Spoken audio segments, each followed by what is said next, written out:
is Rich, and I decided to make a YouTube video. This is my first video, and it's regarding Howard Johnson's perpetual magnetic motor, and I'm specifically focusing on the data or the research that he showed us in his book. Here's a copy of his book.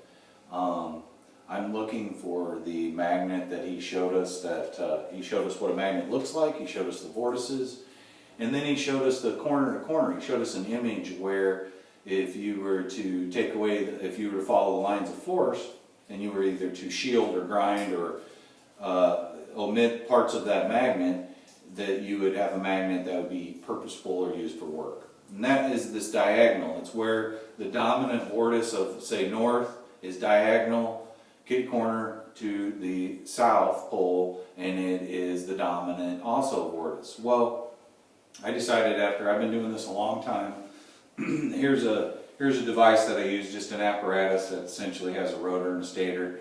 It works pretty well in trying many hundreds of attempts. But I realized that data was critical, and I needed to take a step back, so I built this machine.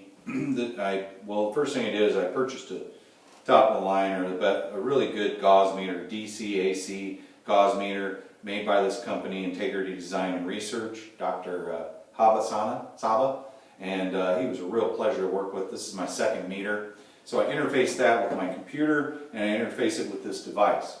This device is made of aluminum. It's got a couple servos, and its intention or purpose is to measure. I attach the probe that comes from this meter into a cradle that holds that probe, as well as I have a cradle that holds the magnet. Now, when I turn it on, essentially I put this alnico magnet. I ended up measuring 100 of these magnets, and per side or face of that magnet, which is relatively small speaking, the probe that I use, I was able to, on that face of that magnet, obtain about 180 to 200 magnetic readings, gauss readings. And so then what I did was I did that, and I ended up with in between around 25,000 data readings by the time I was finished analyzing 100 magnets. I started to do it by hand and realized I needed to figure out how to build a machine. So back to the machine. This machine, I put the magnet in, I put the probe in, and I ended up getting a very large notebook of data. Now, the results, what was most important, you folks, this was incredible, and I believe it's critical, because essentially his corner spin devices, if you were to replicate those, it wouldn't work without this information. None of his rotary devices would really work. I found out that approximately 1/3 of the magnets out of 100 actually exhibited those properties. So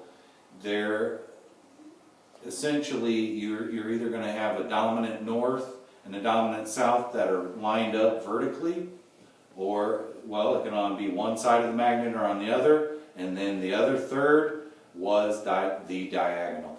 So it is extremely critical before grinding, shaping, or shielding magnets for the purpose of building these motors, that you have to, what I've learned through this research, you have to actually analyze your magnets that you're using first in order to get a picture of what you're working with to be successful.